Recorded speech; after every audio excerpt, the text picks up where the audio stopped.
इस वक्त भारत में कोरोना वायरस तेजी से फैल रहा है। भारत में कोरोना संक्रमण ने 1 लाख का आंकड़ा पार कर चीन को भी पीछे छोड़ दिया है। भारत की अर्थव्यवस्था भी भगवान के भरोसे है।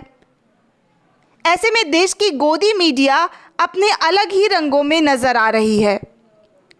एक तरफ लॉकडाउन से परेशान प्रवासी मजदूर दर बदर भटक रहे हैं।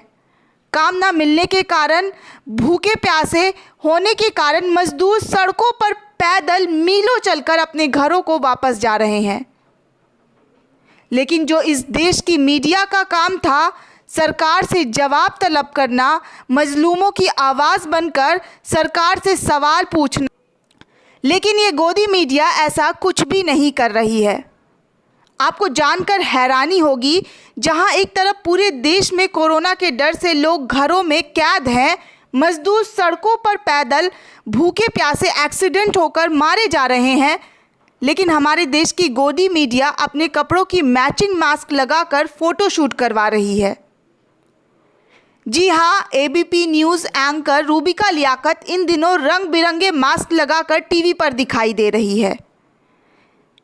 इस मैचिंग मास्क की वजह से रूबिका लियाकत को लोग ट्रोल भी कर रहे हैं।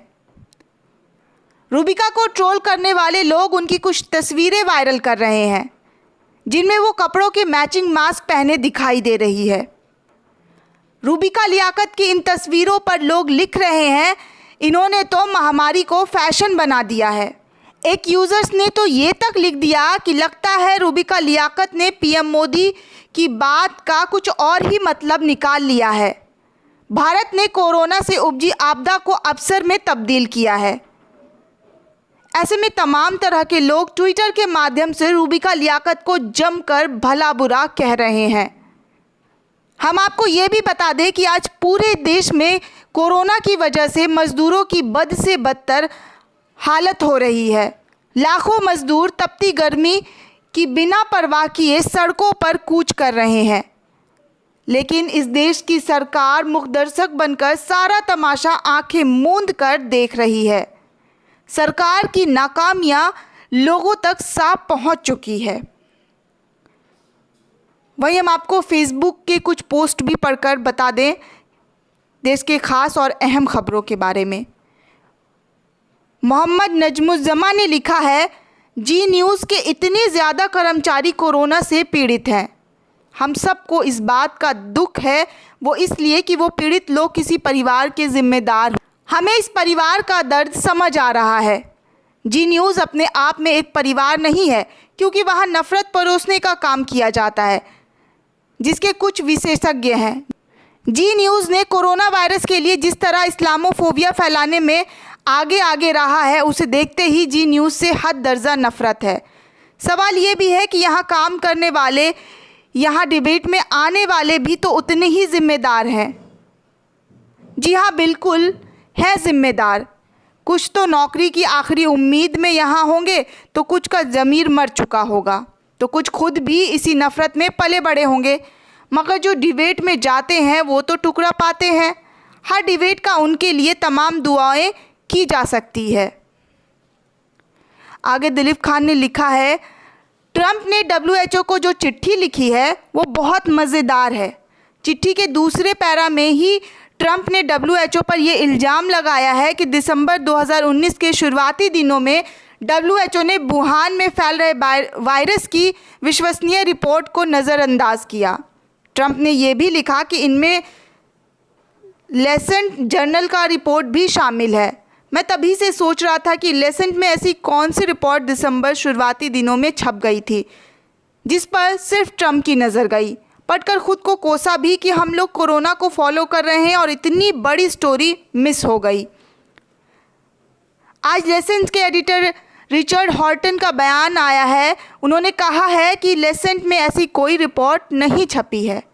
लेसेंट में कोरोना को लेकर पहली रिपोर्ट 24 जनवरी 2020 को छपी थी। ट्रंप का पहला इल्ज़ाम ही गलत है।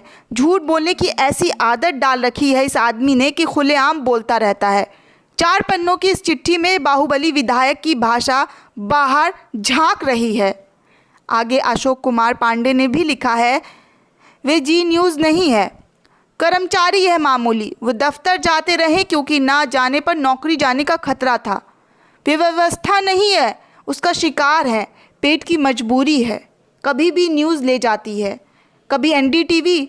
संभव है कई ऐसे हो जो रोज़ मन ही मन में सुधीर को गाली भी देते होंगे, लेकिन मकान का किराया, बच्चों की फीस और बाइक की किस्त ले जाती हो, गले के फंदे की तरह खींचकर दफ्तर। हम से कितने ही उस फंदे में बंधे हैं।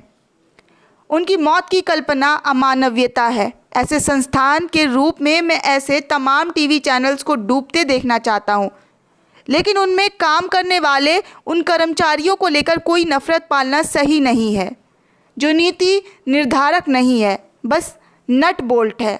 मेरी शुभकामना है कि वो सब रोग से मुक्त हो, मेरा श्राप कि जी टीवी नष्ट हो जाए, मेरा सपना कि किसी मनुष्य को ऐसे संस्थानों की गुलामी ना करनी पड़े।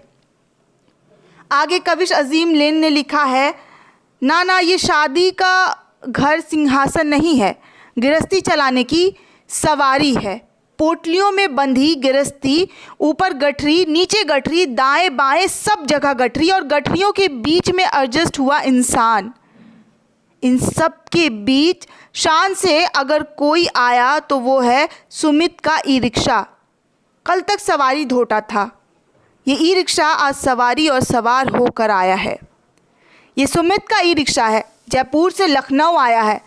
इसी तरह लॉकडाउन के चौथे फेज़ ने सुमित की जेब ढीली कर दी। परिवार में बहन, पत्नी और 2 बच्चे। जब फाके और उधारी की नौबत आ गई तो गृहस्थी को गट्ठर बनाया और निकल पड़ा अपने घर पटना की तरफ। घर में कूलर, पंखा, तखत जो कुछ बेच सका बेच दिया। पैसा इकट्ठा कर खाने का कुछ सामान लिया और निकल पड़ा, इस इरादे के साथ कि अब वो वापस ना जाएंगे, अपने गांव में रहेंगे, पुरखों की मिट्टी के बीच, कम से कम भूखे तो ना मरेंगे। Bureau report, the nation.